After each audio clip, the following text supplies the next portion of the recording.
What's up, everybody? Welcome again to the Chasing Creativity podcast. This is episode 18 with academic researcher, PhD candidate, Manuel Tort.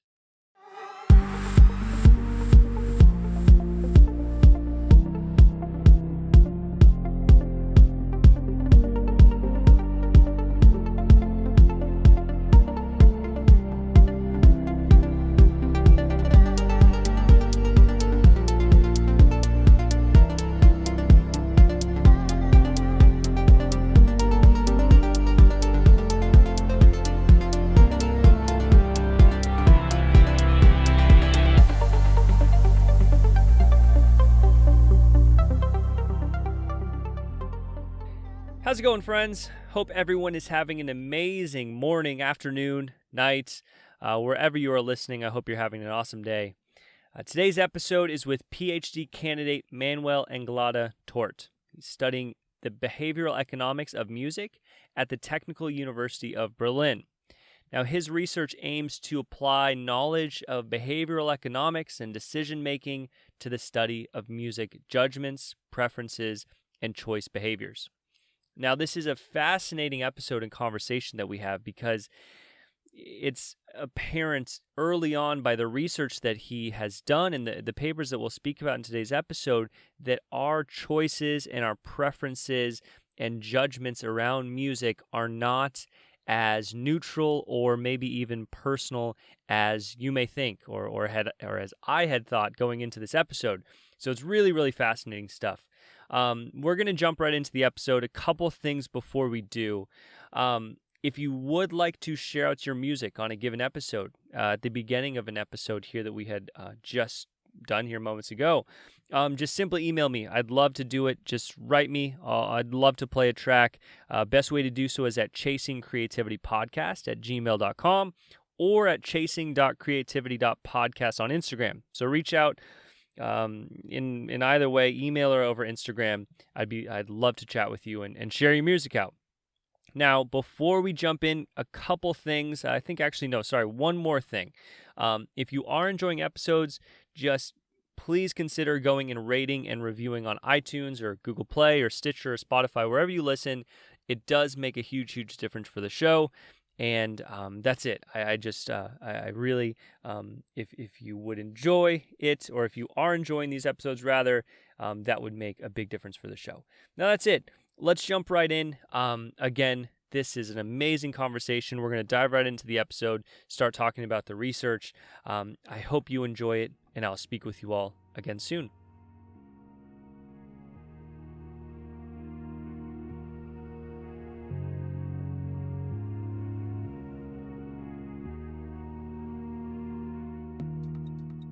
Thank you for coming on. I'm really excited about this one.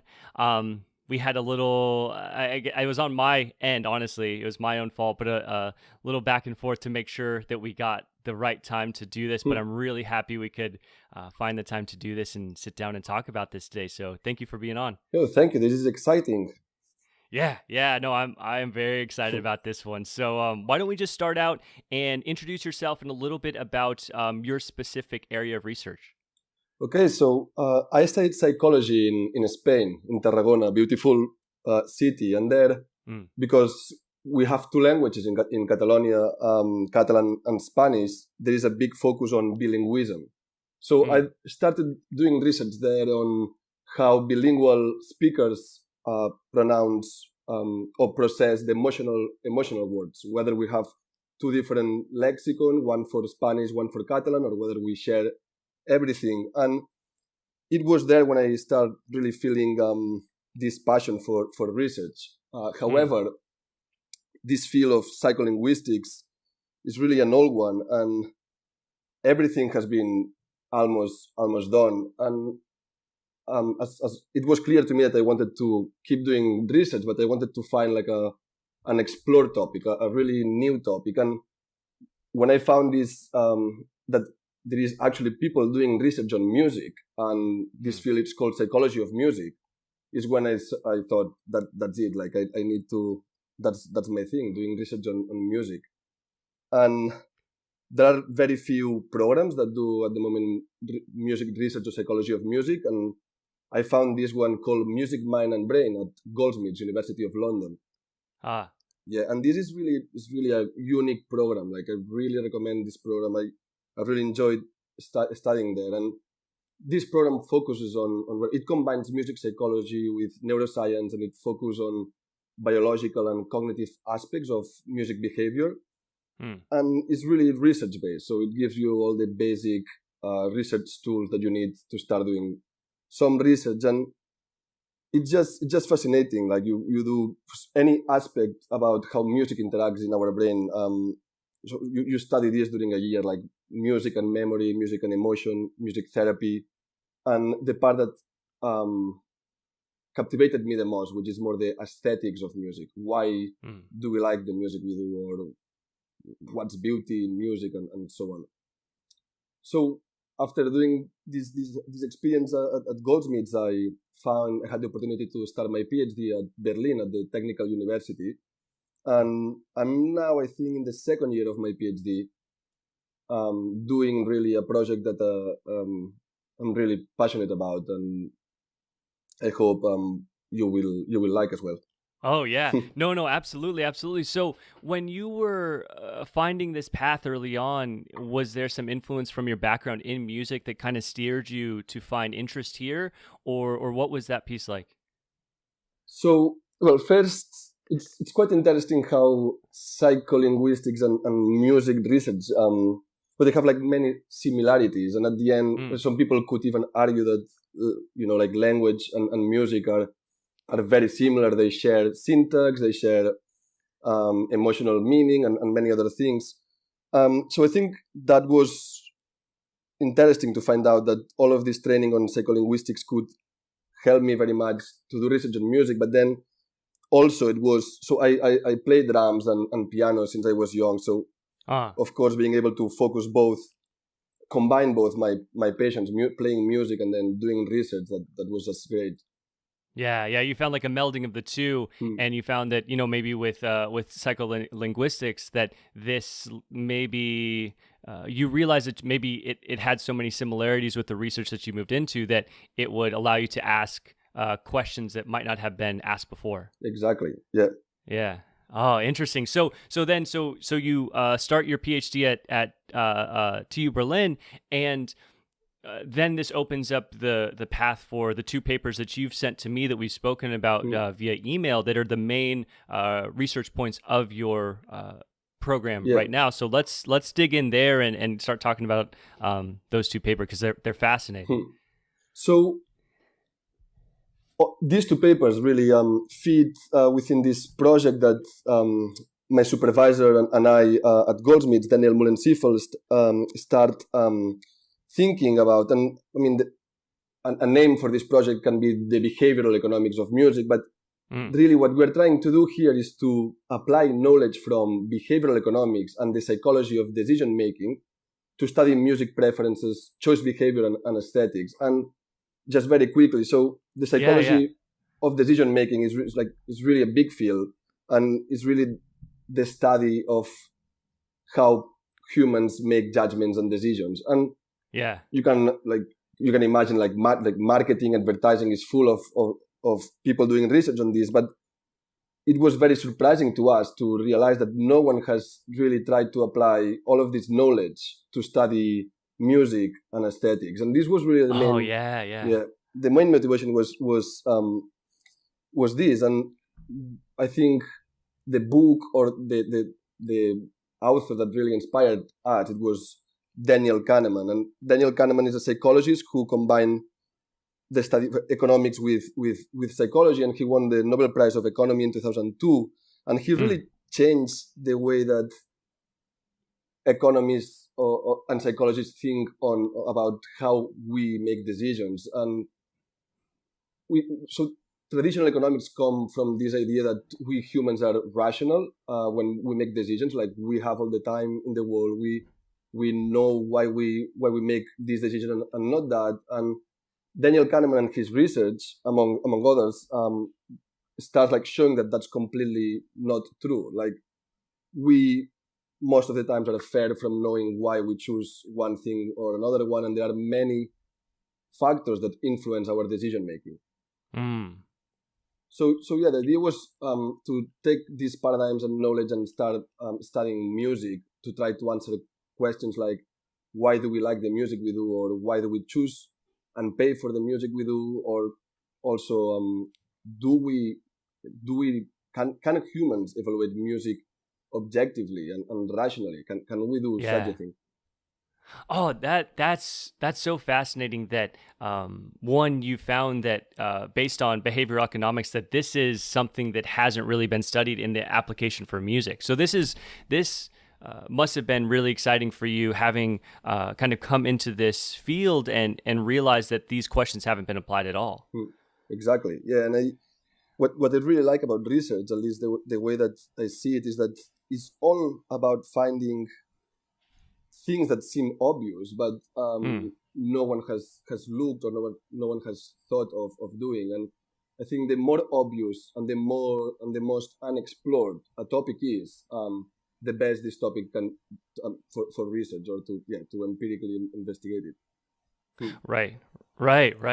Oh yeah, that's so interesting. So so the kind of entering this realm of research and understanding these questions and seeing how this can be applied to music then opened the door for how you look to address it really in your research based on or excuse me, this allowed you to start framing questions that could be experimented on with your given research. Yeah, exactly. And so I think based on this idea of applying behavioral economics to music, there are two main points that I want to prove, or at least investigate. And the first one is more about the rationality, is this question of whether we know what we like, or whether we can actually evaluate something like a painting or a piece of music objectively and reliably. So that's the first topic, and this relates very well with the first paper I sent you. And then the second one is more about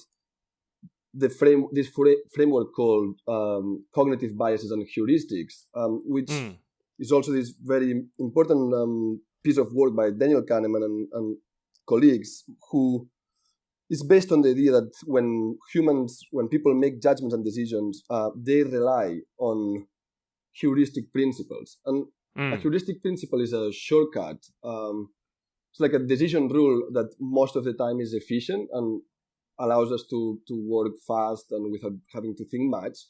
But in other situations, they can lead to bias and to systematic errors. And these are really interesting because they're kind of universal decision rules that apply to almost any decision-making situation in anywhere in the world. So identifying them is is very important. And then the idea is to see if they apply to music as well, as we'll see. Yeah. As we'll see now.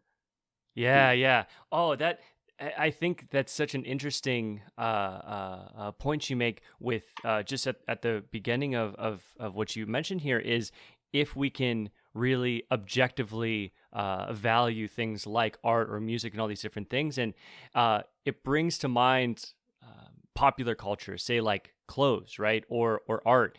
When you have group mentality of everyone saying, oh my gosh, this is the most amazing thing I've ever seen. This is beautiful, blah, blah, blah. I think it ties in a little bit to your research, but maybe in a different sense where people will see like, okay, everyone likes this. Oh, I think I like it too. I see what they're explaining here with how they enjoy it. But you get to the question of, did someone really come across that by inherently objectively enjoying what that is, or is it based on these other factors? And I think that plays into what you're looking to address, of course, with your research.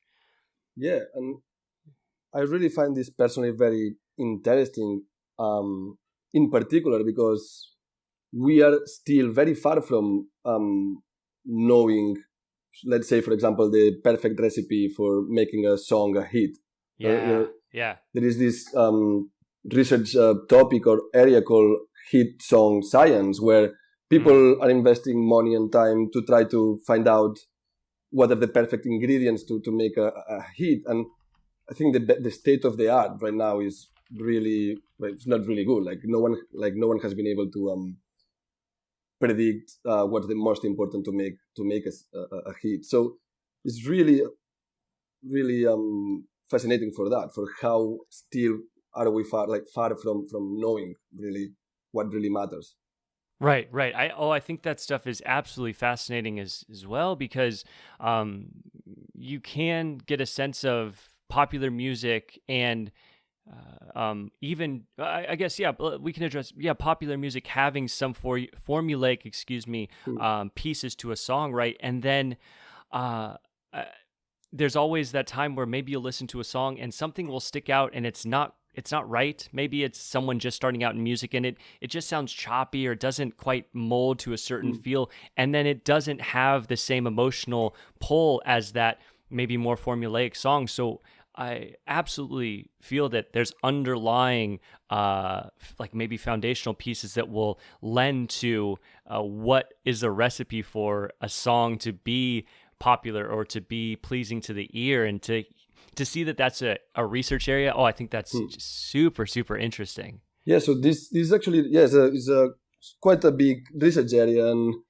people have approached this question in many different ways. So some people focus in the music aspect. So they can analyze a corpus of popular songs that they've been in the top 5 of the Billboard chart, and they compare these very popular songs with non-popular songs from the same year, and they try to see acoustically how do they differ. So do they the popular music, do they use some type of instrumentation or most major modes, or which speed, which rhythm and I think there are some patterns, like there are like some basics, but at the same time like you cannot answer these questions of what makes a hit song only by looking at the music information. Right.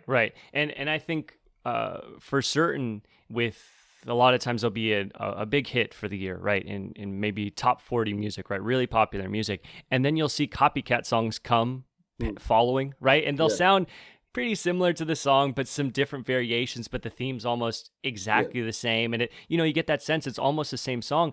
And I think the people that might have liked the first song, it's easy to be like, oh, this sounds almost exactly the same, I like it too, or if it's maybe adopted by a group that they think, okay, this is the song, then everyone else kind of flocks to like, okay, this is popular music. But again, it still gets to that point as to what strikes it first, as to why people are enjoying the song, why people are picking this music, all of these different things. I think it just it allows for really interesting questions to be addressed. Definitely. And this is completely not science-based, but what I would say is that probably one of the best rule of thumbs to make a song a hit is to make a song that sounds as familiar as possible as a previous hit song. Of course, it wouldn't be ethical or nice, but I think that kind of this idea kind of explains why popular music sounds all very similar. Right. Yeah. Agreed. And I think that, not to cast judgment, because I don't intend to do this in any way, but I think some people just maybe they don't even enjoy music all that much, so they just opt to, okay, whatever top 40 is, and it sounds familiar, so it's like, okay, this is cool, and that's okay if they have other interests and all these things. But sometimes it can be like an ease of choice kind of thing where, all right, this is what is on top 40, it sounds familiar to me, so I enjoy it, right? I kind of get that sense at times, but again, I don't mean to, judge that genre of music, because it might just be something I misunderstand. But it ends up being very, very interesting. Yeah, definitely. And the role of familiarity, as you said, that's really an important one, and repetition. So and we're going to see this in one of my styles, but the repeated exposure effect, or the mere exposure effect, that this has been really widely studied in psychology of music, and we see like this effect where like the more that you listen a song, the more that you like it. And this happens really it happens to any other stimuli, like paintings, pictures, or food and smells. So it's really one of these very clear universal decision rules. Like the more that you see or hear an stimuli, the more that you like it. Although it's Interesting. it's interesting at the same time because at some point you reach a peak of maximum likelihood or enjoyment, and then with more exposure to the stimuli, then you start decreasing your liking for the music. And I'm sure you have experienced this where you start loving a song, and then at some point you cannot even hear the same song. Yeah. And I've often thought about that as well. So say someone really likes a band, right? And they love this band, and then they put out a new album. And a lot of times people will say, oh, they sold out. The new music is garbage, blah, blah, blah. And if you listen to it then for some time, that new album, then later you're like, oh, I love this album. I at first it didn't really click with me. Now I love it. And I think it might be that same thing you mentioned happening there is as you hear that new album for the first time, maybe it doesn't click with you, maybe you don't quite enjoy it, but you listen to it repeatedly, and then suddenly, as you mentioned, with that repeated stimuli, it grows on you and you start to like it more and more. And it makes you ask the question as to, did you like the music to start with at all, right? That first album that you just love this band based on, you'd almost wonder if, depending on how you were introduced to that music, did you come across it, organically? You just really liked it, or did friends influence you and say, "Oh, this is the best band. Go and listen to this." And it really, I don't know. It just brings up some interesting questions. And just to mention as well, your research, of course, I definitely want to get into it on repeated recordings illusion. One of the papers you shared really touches in on this, right? Yeah. So I've never thought about this idea that you are pointing now out, and I found it quite interesting, and it relates as well to all of this research I'm doing, and that could be something like how we become anchored or primed by this first album, and then if the artist doesn't do something very similar, then we kind of have this feeling like upset, or just like we don't like so I think this could be really related to anchoring, which I think maybe we could like start speaking now. Absolutely. Yeah. So should I maybe just summarize this the repeated recording illusion?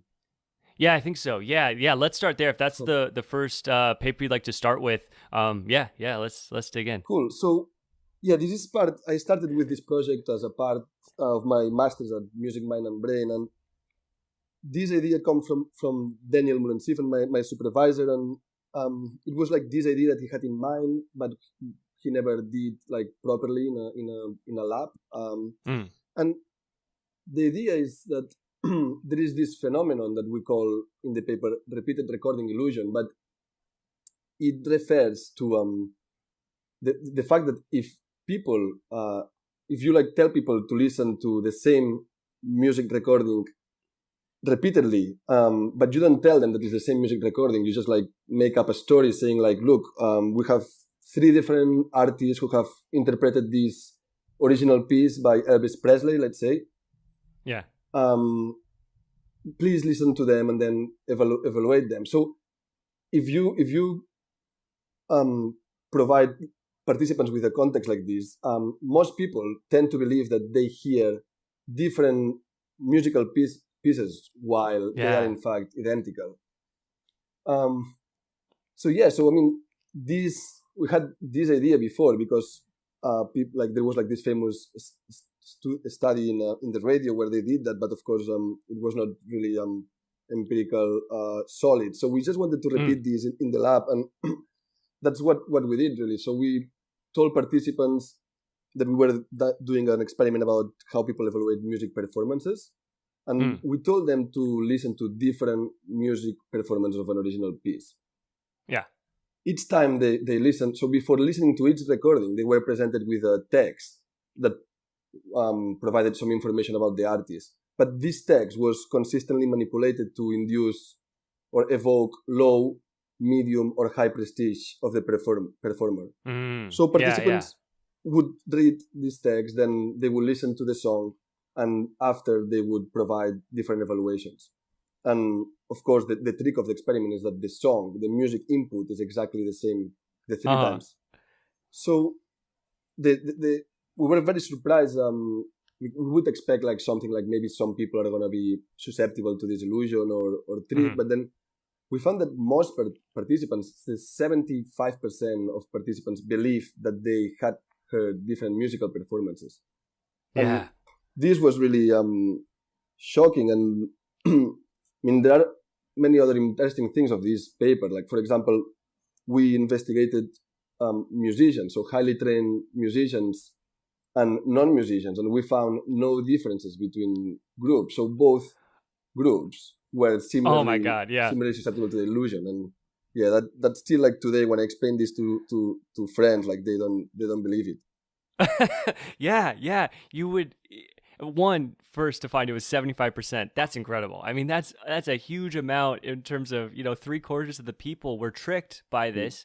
And then even as you mentioned with highly trained musicians, still no difference between highly trained musicians and non-musicians. That's incredible. Yeah, it is. And what's then what you can look at the verbal judgments that people who fall for the illusion, you can go there and read what they say, and it's not only that they fell for the illusion, but sometimes they are really convinced that they are hearing different music. So some people said, I really like this performance because the singer had a more similar voice to Elvis, or the rhythm was faster and nicer, the instrument, the quality of the recording is better. So they really give you all of these judgments that of course cannot be, but they are based on non-physical reality, because the music is the same, of course. Yeah. Oh, that's so interesting. And for me, it kind of lends me to ask the question, is there, I'm just wondering at the auditory level in the brain, it makes me think, is it really maybe processing the same actual sounds, right? And there's a lot of influence based on, it becomes a behavioral response, right? So just based on the fact that you presented, hey, this is a mildly skilled musician, mid-level, and highly skilled, behaviorally someone wants to react and say, okay, I know what I'm talking about. I know what I'm talking about. I can really hear the differences here and here and here, or is there, maybe it almost makes you think, is there components of how we process music and an imagination component to it, where at the stimuli level, at the brain level, if people are imagining a bit different nuances and things, and then that's what they're saying, oh, I really hear this nuance here that's different. It's such an interesting question. I think this is the question. I think that's the question that really opened when I finished with this project. And yeah, so are people actually perceiving differences? Or they are just thinking that they perceive differences because they are told that the music is different. And of course, I cannot answer to this only with this research, but this effect, I would call it the effect of contextual information on perception, has been investigated in other fields. Like for example, there is like these famous studies with wine. So if you put people under a scan, like an fMRI, and then you give them the same exact wine, but you told them that they are different, and then each time you just show them a price label, so how much the wine cost. People not only taste the same wine differently, but they have different patterns of activation in their brain, and also like more the wine when it's more expensive. Right. This, as you mentioned that experiment, this reminded me of a documentary. I don't know if you've seen it. It's called Sour Grapes on Netflix. No, Have you heard of that? I haven't, no. Okay. I think you'd find this very interesting. So it's about this individual who joined these wine clubs I think it's in California. Okay. And it was these very prestigious, wealthy people that would trade wine, and they'd sell bottles for tens of thousands of dollars, if not hundreds of thousands of dollars. And he got into these, it's like a community, right? He got to know all the people in this community, and he became known as this guy who could taste wine almost perfectly, right? He could drink a bottle of wine and tell you where it was from, and all of these different components of the wine. And I don't want to give too much away, but as the documentary progresses, and spoiler alert, if people are I don't want anyone to get upset. I won't give too much away, but there was a component of the documentary where some of the wine was counterfeit, and then it exposes this whole underworld of a lot of wine that's supposedly priceless can be counterfeit, and it can be replaced with cheap wine. And a lot of times people will be there drinking and they'll say, oh, this is the most beautiful of wines, 30, 40, 50 years old. It's extremely expensive. And it's whatever. It's wine you could buy it at the supermarket. Yeah. Exactly. And this is the essence of at least my first, the motivation I had when I started with this PhD. And, like wine, these experiments with wine or this whole world of wine tasting translates, to me, it's exactly the same when it comes to art or music. So I don't want to upset anyone, of course, and science will tell, but, like to what extent do we really evaluate art or music based on the object itself or based on these other things that we've learned? And, I like to put this example of the Mona Lisa. Like I remember being young and going to and seeing the Mona Lisa, and I was completely, that's sad. I was completely, what's the word? Unimpressed. Non-impressed. And then the question is the Mona Lisa, is it good because the object itself has like these amazing, unique art qualities, or is it so good because we learned since we were young at school that is one of the best masterpieces in the world, and so on. So right. So I think this question, it applies to music as well, of course, and this is one of the things that I would really like to find out. And personally, I'm more convinced that it's the latter. So there is all of this, it's only this learning and all like non-musical factors play a huge role in our appreciation of music. Yeah. No, and it, of course, I think it makes sense too then, because you see when a new artist, like a new band or artist will come on the scene, there's always a visual aspect of the music, right? There's a marketing piece behind it, right? This person puts out this music, but they also wear these types of clothes, and this is their background and all these things. And I think if music was purely subjective, right? If there was no other influences, then there wouldn't be that component of who the person is, the clothes they wear, the color of their hair, all these different things. The album would just be black. It would be like no visuals or anything, and you just listen to the music, right? Completely. Yeah, I agree completely. And coming now to the topic of coming back to the hit song science, there is this experimental idea, like I would love to be able to do, but it's probably impossible. And I have the insight that probably the best predictor to predict the success of the commercial, the success of a song is the economic investment behind that artist or that song in particular. Oh, wow. Yeah. And if you could get access to this data, I'm sure like at the end, you need to reach a threshold, a limit. And when you have this limit of quality and master and production, is at least it's like a huge role of how is this music marketized and how many radios are playing this song and so on. Right. And I think in that same point as you mentioned, you find that these little like different styles of music will get extremely popular because people might feel that they found something that other people don't know about. So, just to agree with your point, on maybe the opposite spectrum, I know that like there's been this explosion with SoundCloud rappers of recently, right? Maybe the last year. And, when people release on SoundCloud, they could do it from their bedroom and all these things. But I think people, it just exploded because people that caught on to that early, they knew of this thing that other people didn't know of, right? And then suddenly it's like this really cool thing. If the different maybe rappers coming out of this scene, you really understood this culture. You understood like you're right. So there's all of these different components that lend to this. But you see on the opposite side of the spectrum, for popular music, if there's a ton of support from record labels, from television, from the music industry, that's going to I think it's going to find its way easier to a huge stage in popular music. Yeah.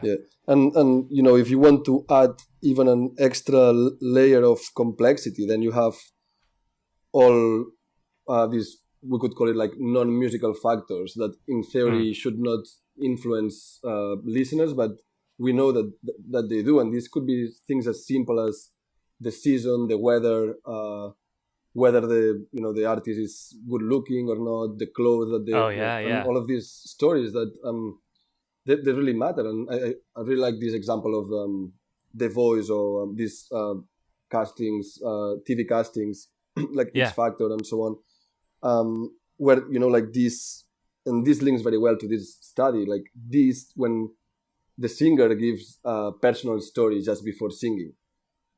These stories normally tend to be quite emotional and sad. I composed this song because someone died or whatever, and then they sing it very well, and you have this amazing reaction. And really, I like to know, of course, there is the singing and the performance, but all this previous information, I'm sure, is playing also an important role. Oh, absolutely. Yeah, absolutely. I mean, imagine someone comes on and says, I have no story.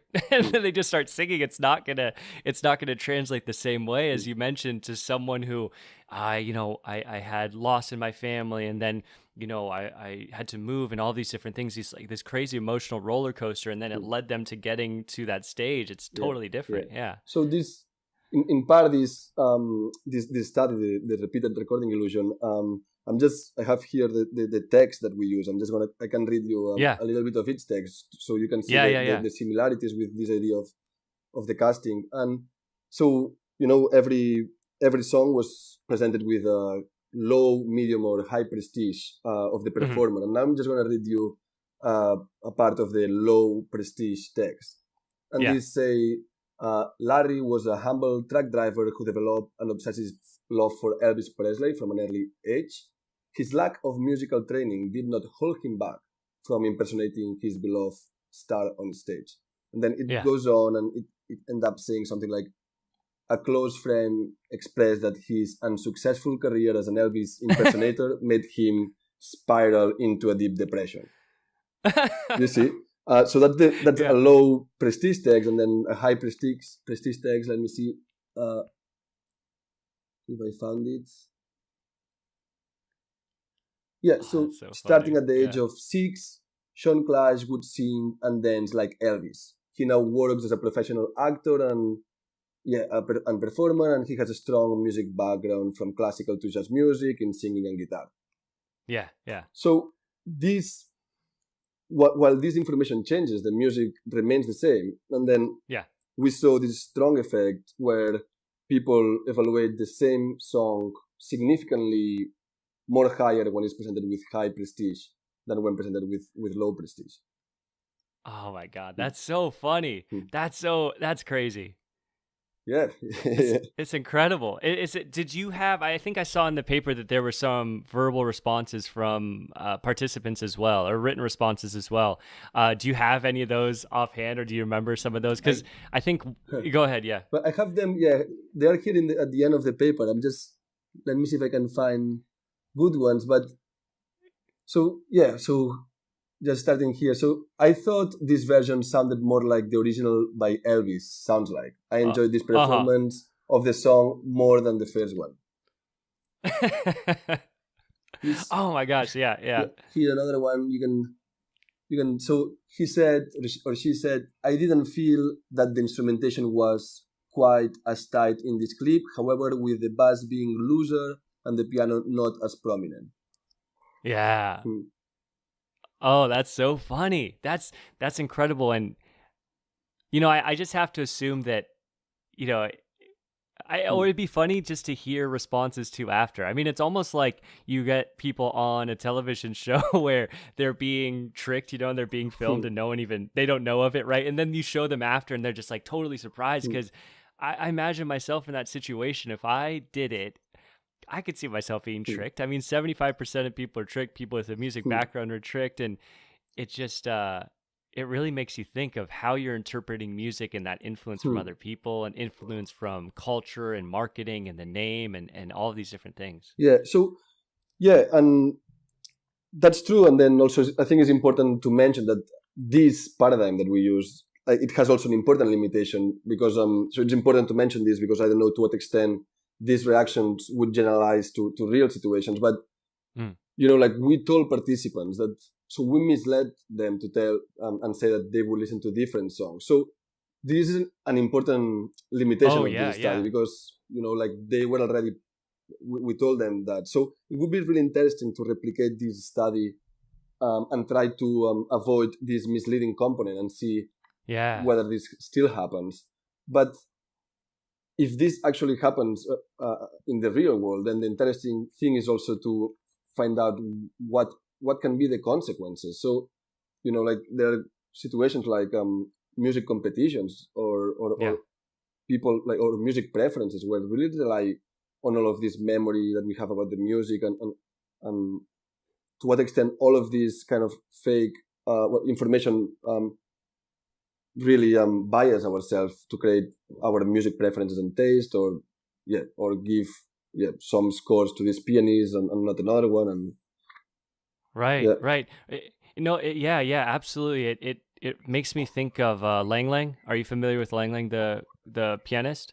I don't think so, no. By chance? Okay, so he's famous as pianist, right? Just plays lots of different piano pieces and travels and albums and all these different things. But the thing of it is he's extremely emotive. So you should I can send you after our discussion. I'll send you a link to some of his videos. Yeah. While he's playing, he like has these amazing emotions in his face, and he'll barely touch a key at the end, and he'll just really like overdo it in how he plays the actual pieces. And it would be, and he's of course, I think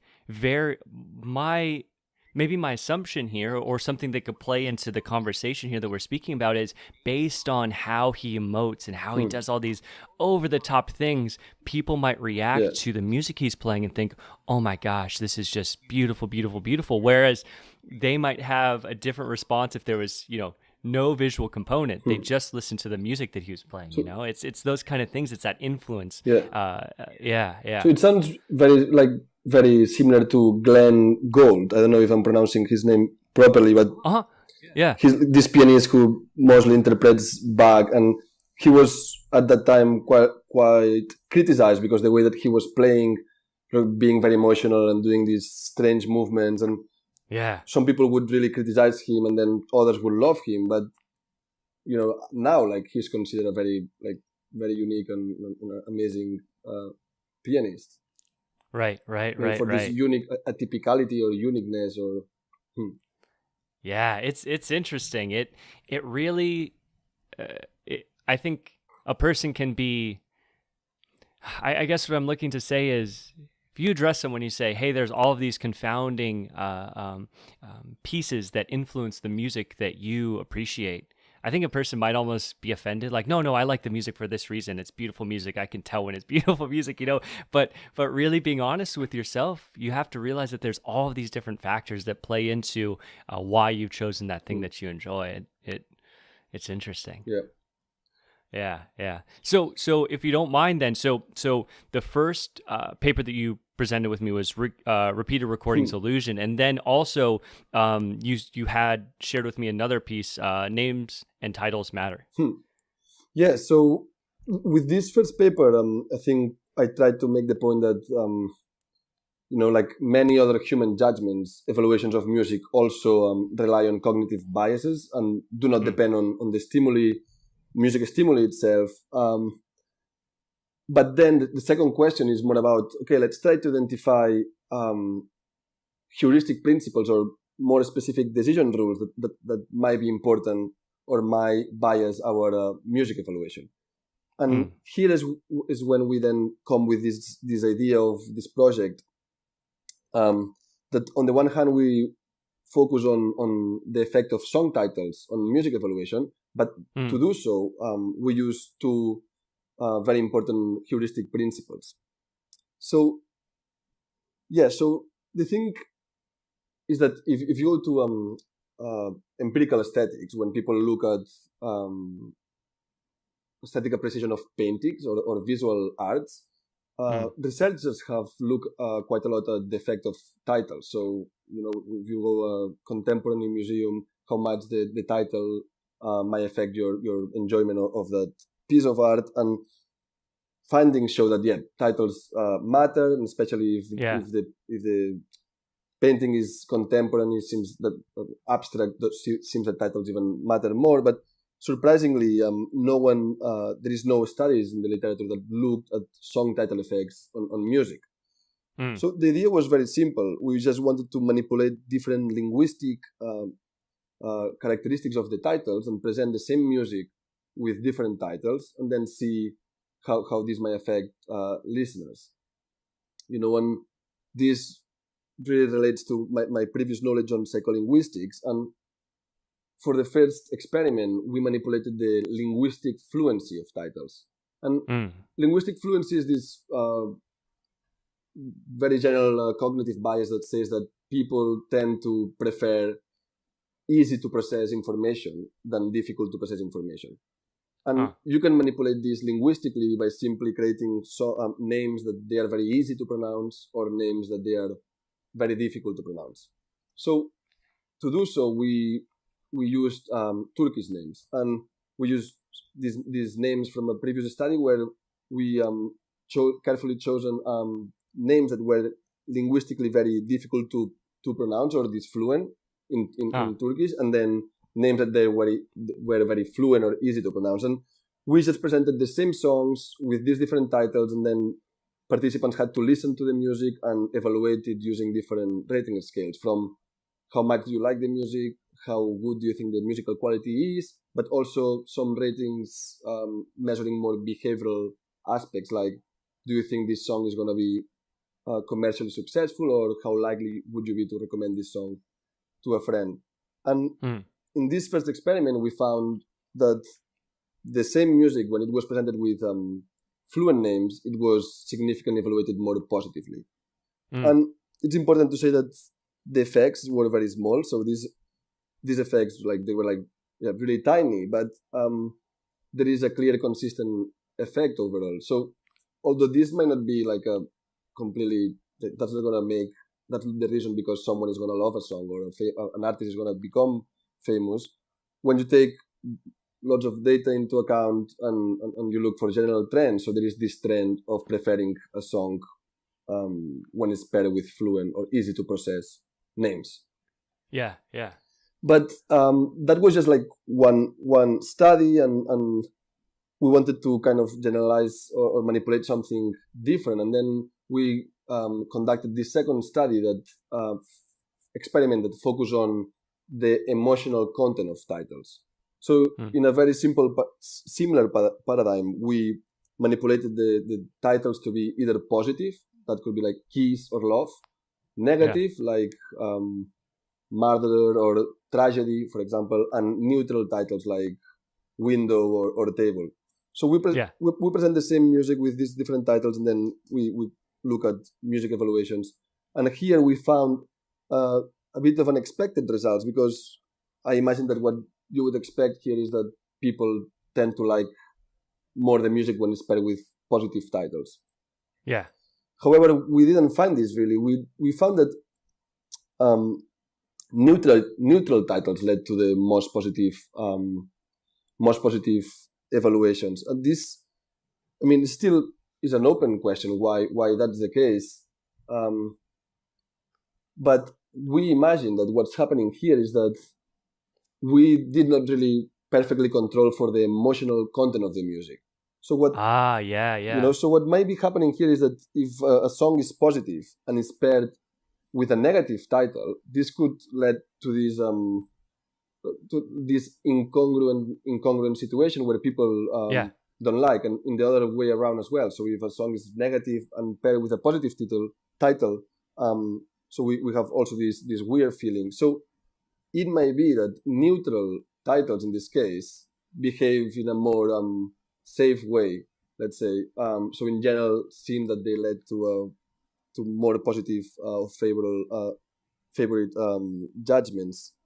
Right. Yeah. But I think the most interesting bit of this second experiment is that at the end of the experiment, we asked participants to write down as many songs as they could remember. And here we found quite of a strong effect in memory, where people remember many more songs when they were paired with negative titles compared to neutral and positive. And this is really, like when I talk about this experiment, people ask me, so what would you tell musicians? What can they do to choose a good title?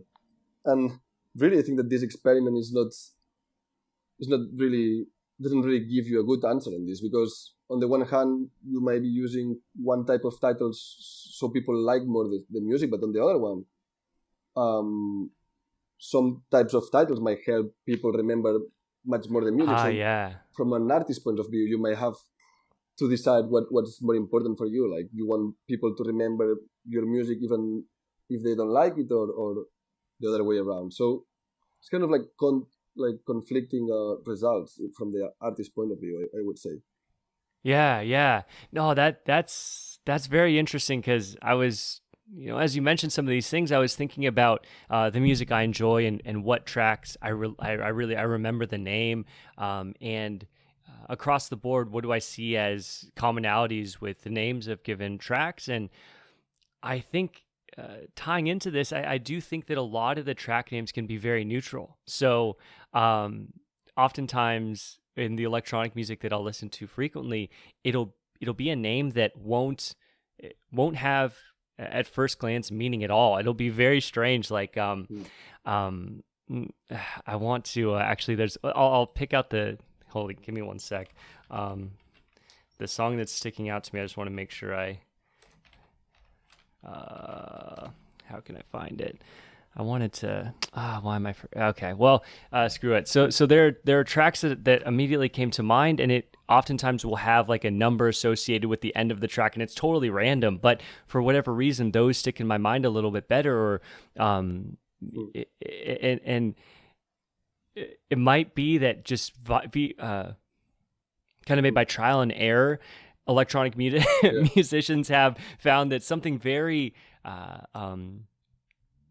maybe kind of normal, as you say, but maybe it's hard to attach meaning to it just based on the name of that track seems to fit very well. It's like a commonality almost. But then to look at a different genre, I used to listen to a lot of music that was like post-hardcore and emo. People would call it like emo music. This was, maybe 10 years ago.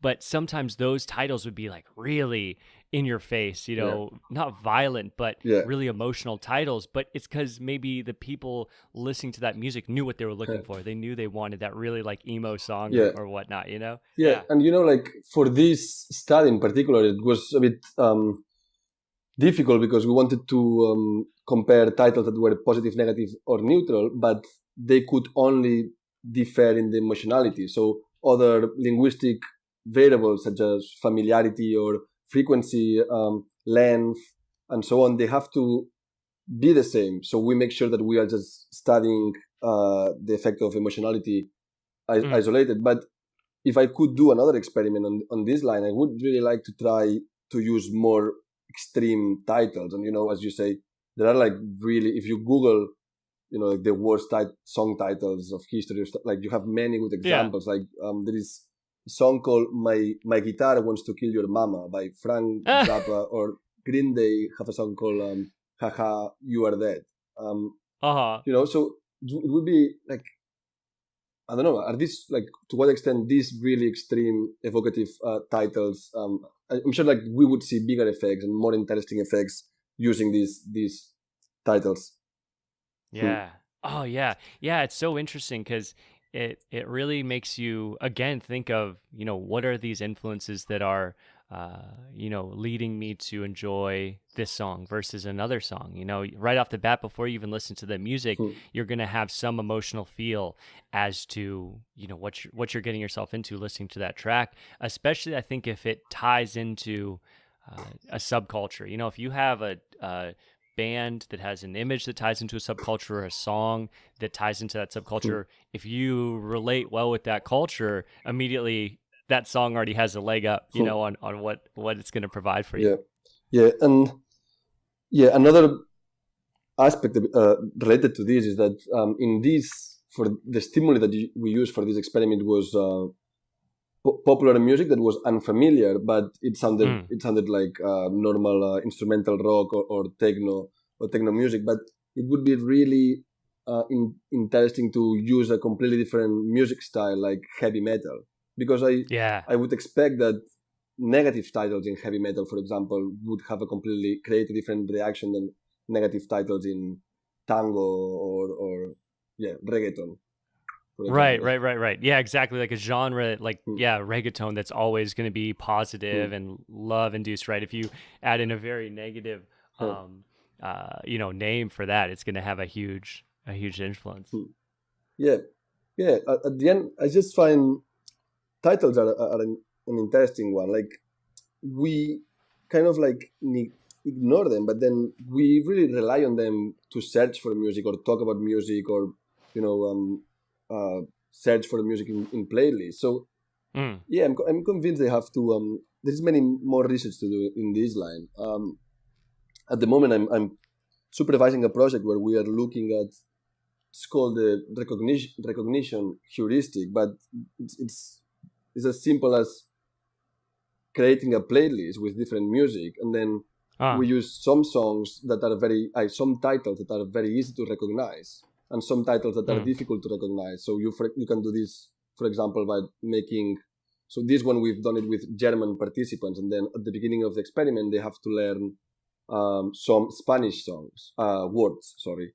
So then for the playlist they see some of these learn Spanish words as titles and others that they are completely novel, and we see that all what they have to do is to choose the music, like make your favorite based on these songs, your favorite playlist, including five of the songs, and we see like this quite consistent effect where people tend to choose more the music when it's paired with songs that they recognize. Oh yeah, interesting. Yeah, and it's here when it comes to try to predict music choice behavior that I think these kind of rules, heuristic, they can really play an important role, maybe even more than when it comes to just evaluating the music. Right. Yeah, it makes all of this is just so interesting, because it just makes me keep going back to looking at how I've picked songs that I've liked, especially I think being very young. I mean, imagine a lot of music is geared towards, popular music is geared towards kids when they're 13, 14, 15, 16, middle school, end of middle school, high school, for pop music. And that's a time when you're so influenced, by your surroundings, by the people you want to have an identity, or kind of figuring out who you are. And for that reason, I think it can be so easily kind of understood, I guess, here that all those different factors that you mentioned are going to have a lot of influence, especially at that age. I don't know. Those are just kind of things that seem to be, interesting for this topic. Yeah, and this is really what I'm trying to. I mean, this big question of why do we like the music we do? That's really a complex one, and there are like many factors that influence us. But I guess that like the only way, or the way that science works, is to go factor by factor, and then trying to put all them together in a framework to see how they connect between each other and how they really affect us. Oh, where do you see, so as you continue doing this research, as you mentioned, looking at each factor and kind of building out almost like a model as to really understand this process, where do you see that applying in the future? Is the idea that some of these techniques then can be applied to musicians, or at least maybe take it in to their back pocket and say, okay, well, I know there's this and this when I'm putting out music, so I should really keep these things in mind?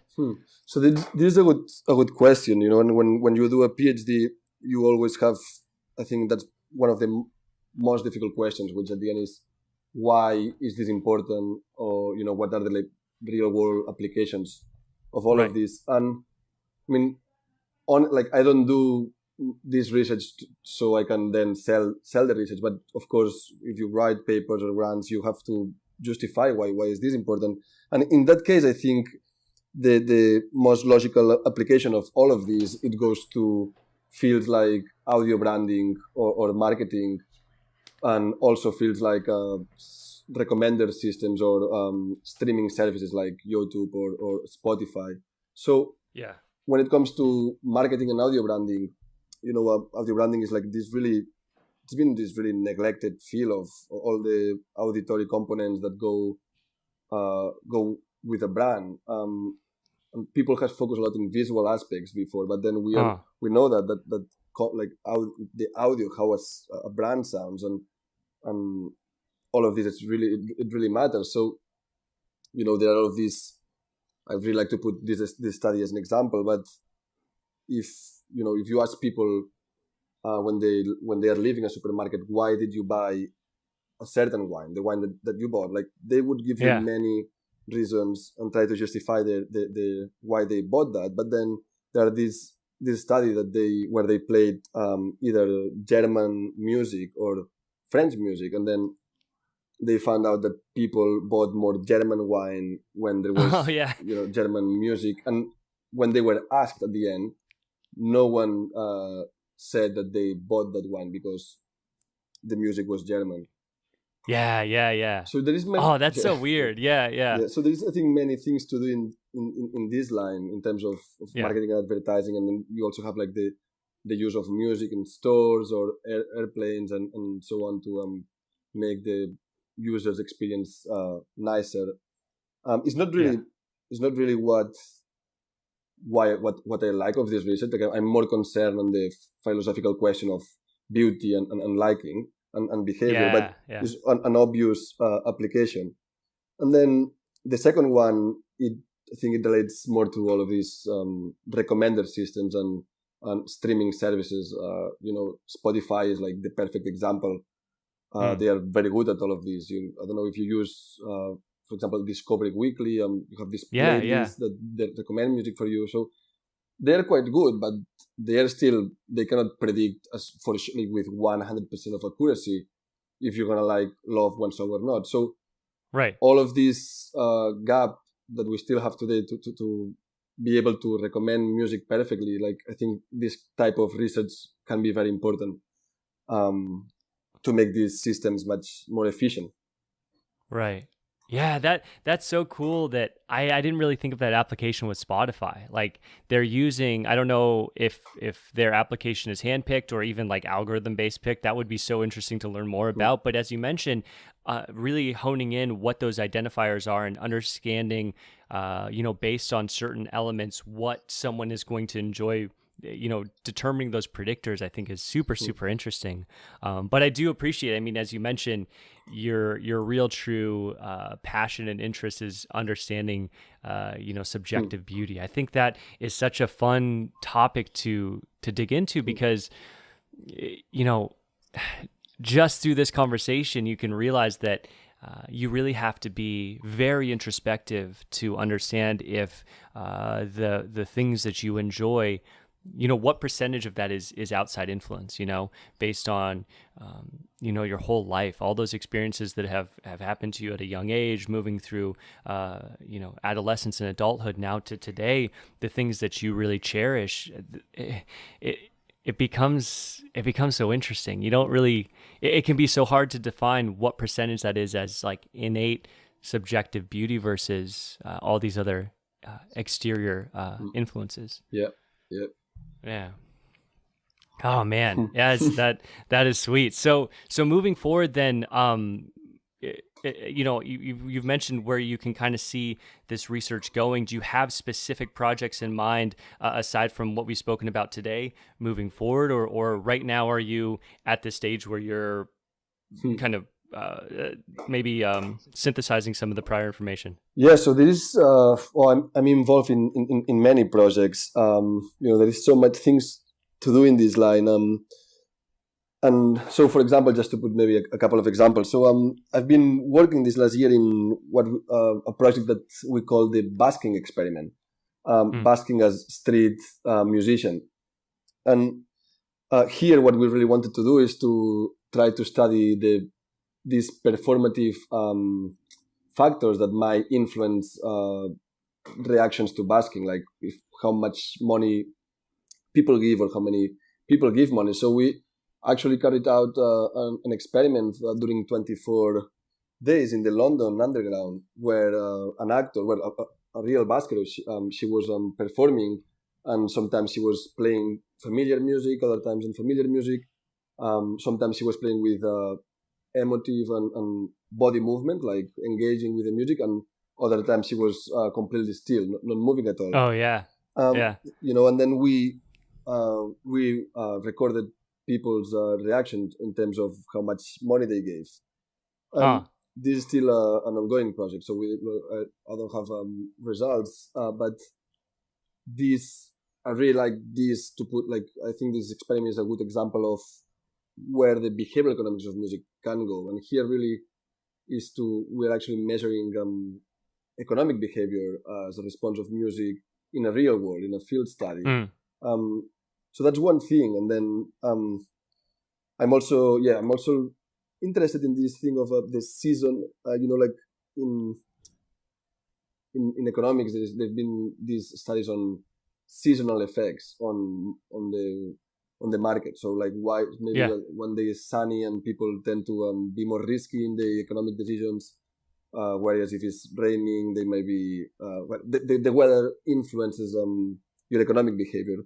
And it would be interesting as well to see whether we could see kind of seasonal effects in terms of your music preferences. Like if it's raining and miserable, you tend to listen to Radiohead or Nirvana or something. Yeah. So these are like just some of these examples. But I think like I'm really interested in anything, especially to do with this idea of on the one hand, non-musical factors that might be important, but also I'm lately becoming very interested in this question of whether music is any different compared to any other experiential goods, like books, theater, or films. And if it's different, why? Like, how is music or music behavior different from buying books or reading books or going to the theater? And so does music have any unique component in comparison to this other? And does our decision making change or behave differently when we are faced with music compared to other objects? I think that's fascinating because in my own opinion, then if you found that there was some differences, whatever those might be, then that might start to point in the direction of like an objective beauty. It's like if you can find that there are these things for this reason that stand out, and music might just be the medium that you can kind of point it out, if you will, then that could lend to something that doesn't have influence on like exterior input. I think so the two answers would be interesting because if music is really unique, that would be probably the good answer for most of people. But it could also be that music is not, at the end, when it comes to evaluate judgments and choices, like music might not be that different from other objects. And I'm not saying I don't we're far from knowing this. So I think we need to do much more research on this. But any answer would be interesting about this question. Any answers you mentioned will kind of just open more doors for more research. It'll answer a couple points of it, and then it will just make it all the much more interesting for the next questions and the next things to do experiments on. My experience is like when I talk about this project with economists, they tend to think that, why do you bother about music? Music is like Pepsi, Coca-Cola, or buying a car. Like you shouldn't make a specific point only about music, but if you talk with musicologists and music psychologists, we love music, so people would tend to think that that makes lots of sense because music is of course different from buying a car or an insurance. Oh right. Yeah. So someone who's not as interested might say it's all the same, but yeah, I see what you're saying. Yeah. Hmm. Yeah. Oh, that's so interesting. I really I love this conversation because these are things for myself that I've thought about, throughout just growing up, and a lot of times switching to maybe a different interest in a different genre. Then you look back and you think about like, what was it that made me really enjoy this music at the time? Was it the music? Was it where I was in my life at this point? What made it so that was so powerful to me? And having this conversation allows me to see that there are these multiple different influences. So it's really cool. Yeah, thanks. So yeah. And then it's also about like to what extent all of these, like liking a song today influences your music preferences in 10 years. Like how, like all of your actual behavior is going to shape your future preference and taste. And, we might think that, now I have a girlfriend who loves heavy metal. Oh, and I yeah. start liking Yeah. heavy metal. And this may have like really consequences for my music preference in the future. So like this snowball effect that, it's really fascinating. Yeah, no, and it's so awesome because as you mentioned, just as you gained insight so far, it's just opened up other doors into where this can go for future projects. And I would absolutely love to, whatever that is. You mentioned you're 2 years into your PhD, and my girlfriend's doing her PhD right now, so I know it could be a while, like 4 or 5 years. So, if you'd like to do this again and talk about things that you have learned so far, because I think a lot of people listening to this podcast are really going to enjoy this conversation. But personally, this is something that I think is just so fascinating, because sometimes I look at it and it's the music I like. Why do I like it? And then if there's something I don't maybe like so much, I'm like, what's happening? What's influencing these people to enjoy that music? And I don't mean to be rude. Of course, people like what they like, and stuff I like people might not enjoy at all, but it just makes for such interesting conversation. I would love to come back in when I finish my PhD and have more more precise answers to these very general questions. Yeah, no, absolutely. And I'd love to do it, and it will be very cool to see what this can how this will take you forward in life too. I just think that this education and this research is just so cool, and applying this in the future will be extremely fascinating to see. Let's see, because 2 years of PhD can be very you never know. I know that conversation. Absolutely. My girlfriend's just at the tail end now, so she's done here in about a year. Okay. And she's right there where she doesn't know if she wants to continue in research, if she wants to go work for a company. Yeah. I mean, the last year, I imagine it's gonna be the worst. Yeah, I think What I'm gonna do next? What question? Yeah. I think starting, getting this is what I've understood from her, getting an understanding of what your research is going to entail. Then the middle, you're right. You can kind of just stick to it, get the research done, and enjoy addressing these interesting questions. And then the tail end, figuring out what the heck you want to do after that, Yeah. And to be fair, like it's not the easiest field, this one, when it comes to humanities and social sciences and musicology or music psychology. It's not easy to find funding or opportunities. There is it's a small field, it's a beautiful field and very passionate people, but it's tough to find opportunities in academia. So, right. Yeah, no, I've understood the same. Just speaking with her.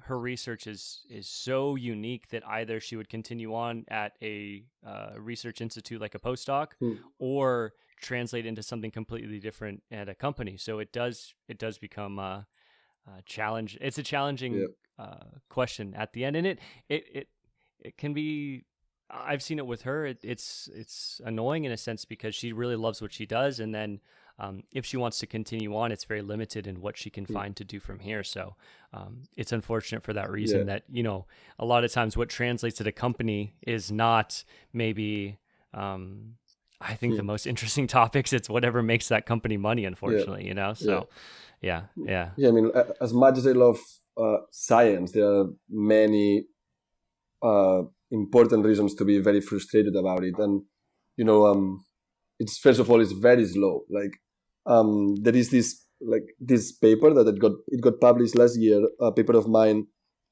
which actually I did during psychology in Spain. So it got published 4 years after I finished the study. So you can imagine like a 4 years gap of like going to the reviewing process and changing things and waiting, and so it's really slow. And then it's also I think things like this podcast, I think that they are very, very, very good, you know, because there's like huge gap between scientific dissemination and papers and then what people really know. And it's just so like if you read papers, like if you read this paper, like they are not easy to read. They are very technical, and no one is going to go and read one of these papers. So I think any action to try to approach all of this technical science for everyone, I think that's really great.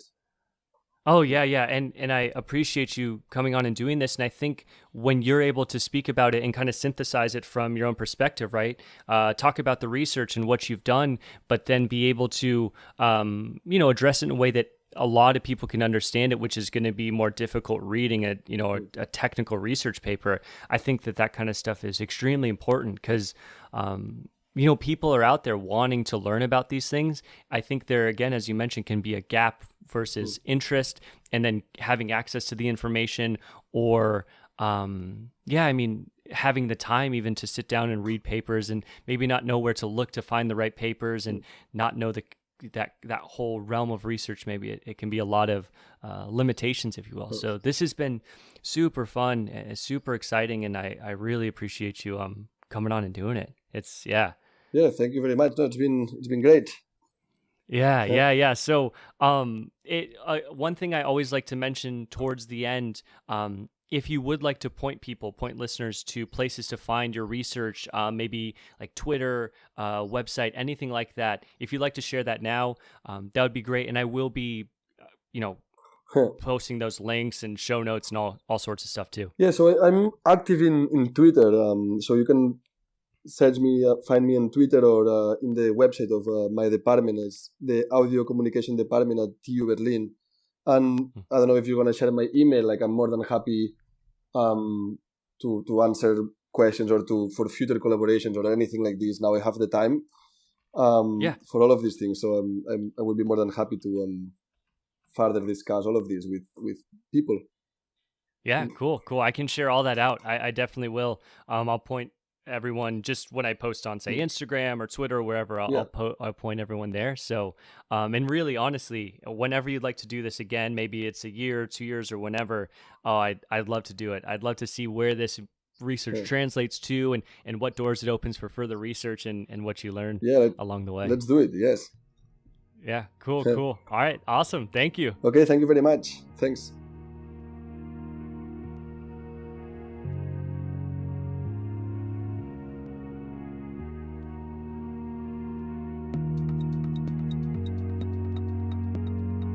All right, that's it for episode 18. Thank you to Manuel for coming on. Man, this was an awesome episode. They all are, but I mean, just finishing these up and doing these kind of outros and stuff, it's just always awesome. So thank you to him. Thank you to all the guests who have come on previously. Of course, this would not be happening without all of you willing to come on and share your research and share your art. So it's really, really cool. And also thank you to you listening. Without you out there listening to giving episodes, I mean, this would not be nearly as fun or interesting for people coming on the episode to talk about what they do. So really, thank you. And also to those of you who have reached out recently just to chat about the podcast or bring up topics about the show or anything like that. I really do love that stuff. So always feel free to reach out at chasing.creativity.podcast or over email if you'd like to reach out. chasingcreativitypodcast@gmail.com. Love to have those conversations. So that's it. Another episode coming in another week. I will pause to share who that's going to be because I'm kind of reworking a couple episodes here in the near future of how I want to release moving into the end of the year, coming up to Christmas and coming up to New Year's, but that will all be released shortly. So look forward to it, and I look forward to speaking with you all again soon. You all again soon. You all again soon. You all again soon.